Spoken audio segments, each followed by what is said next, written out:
Yes. Thank you, Dr. Ryan, for sharing your conversion narrative. Just like to know, could you conclude that your conversion experience was a rational conversion, meaning an intellectual conversion, like with the influence of the Quran only? Or, because it didn't seem to me that it was a relational conversion, meaning through the influence of friends or marriage or traveling to an Islamic Muslim country. So could you conclude that? That's a very good question. I often thought about that. I think the relational element had something to play. I mean, I really, really love those people. I still do. You know, I think that human element is very important. I mean, even though Mahmoud took me to bars and things like that, no, seriously. He was one of the most generous, kind. But you took him back to Mark. Yeah, I think he came back to Mark. But he was a deeply spiritual person. You know, he was just a wayward kid. But I saw in him something, in his family, something beyond this, you know, the wild life they were living. You know, there was a spirituality there. There was a beauty there. That was somehow the basis of their living. There was that personal element. Without that personal element, I don't think, maybe I needed somebody like Mahmoud.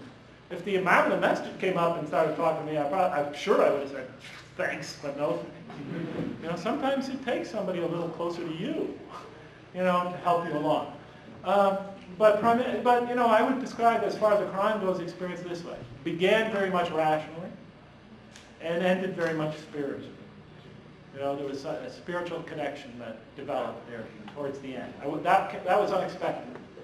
So a relational element played a role, began primarily as an intellectual curiosity in my reading the Quran, then became an intellectual compulsion, and then became a very powerful spiritual experience.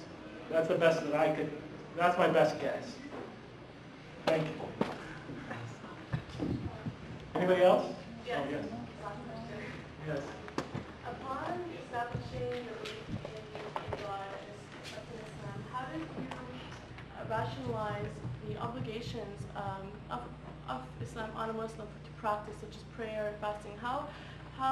Why couldn't one just be a good person and try to get closer to God through being merciful and generous? And why was there the need for obligations? Oh, why the need for all that? Oh, that takes a while. That's usually another lecture. It lasts about 45 minutes. Could you just invite me up here again? I'm happy to talk about it. The long and the short of it is that I don't know if I could do this quickly because I haven't prepared this in my mind. But I've given this lecture many times. I just can't do it in a short couple minutes. You know, honestly, my mind is sort of shutting off from tiredness. You know, it's been a long 2 days. But if you read my book, Even Angels Ask, I talk about this quite a bit there. But I also have developed some thoughts about its sins. You know, I see it even deeper beyond that. But it's just I just can't seem to do it right now. I'm just tired.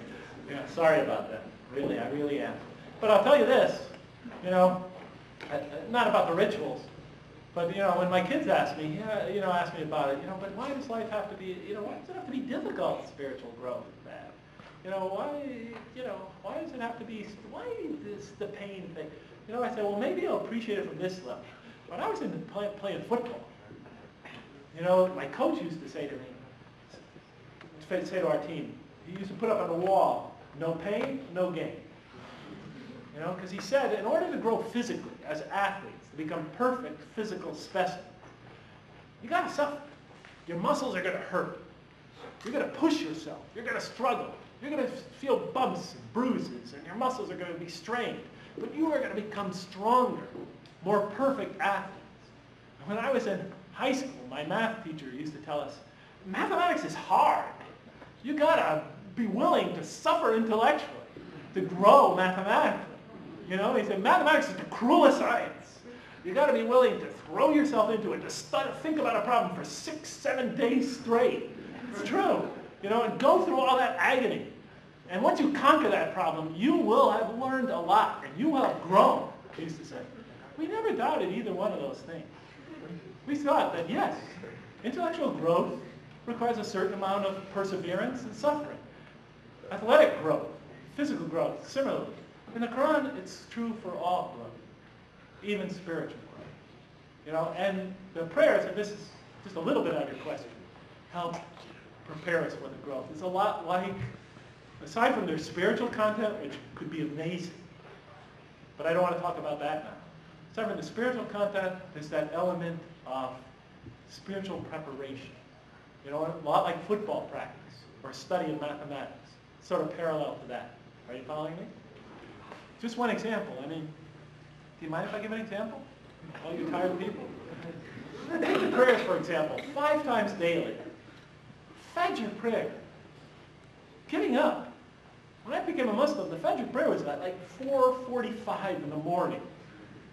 And I thought I was a graduate student before that. I never got up till like 11 o'clock.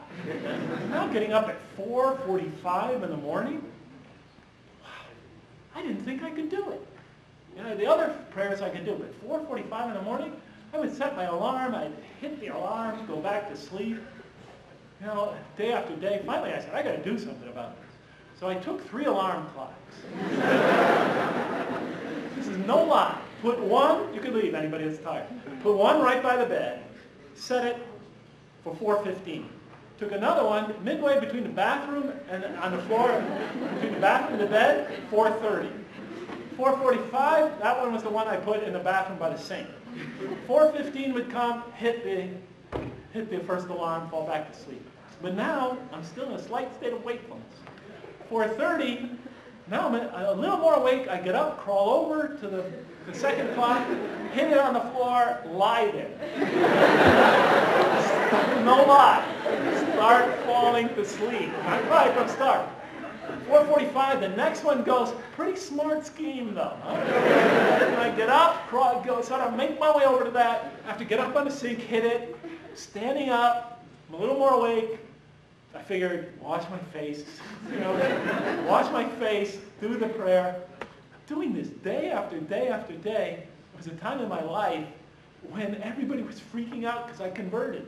People were coming up to me in Kansas, Jeff, you're going to lose your job. What are you doing? Are you nuts? Are you crazy? San Francisco could do this to you, Jeff.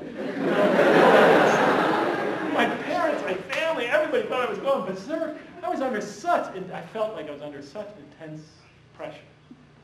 But I tell you, those 5 daily prayers, that Fajr prayer, day after day after day, I swear, I didn't think I was going to make it, but that played a major role. Just the discipline, getting up every morning at 4:45, day after day after day. No wonder why they make army people get up early in the morning. Because it trains you to overcome your hardships. Trains you to overcome your difficulties. You learn that you can do it if you want, if you force yourself. It was a big, big help. And to tell you the truth, after about 3 months, I only needed 2 alarm clocks. Seriously. 6 months, it was down to 1. And, after that, even if I forgot to set the alarm clock, my inner clock was going, I'd almost always wake up anyway. So, it happens. But that's just from that side, because it does teach us, they do teach us perseverance. They teach us many other things as well, but I just thought I would emphasize that one. Aside from their amazing spiritual content and spiritual potential. Is that enough, guys? Okay. Thank you very much.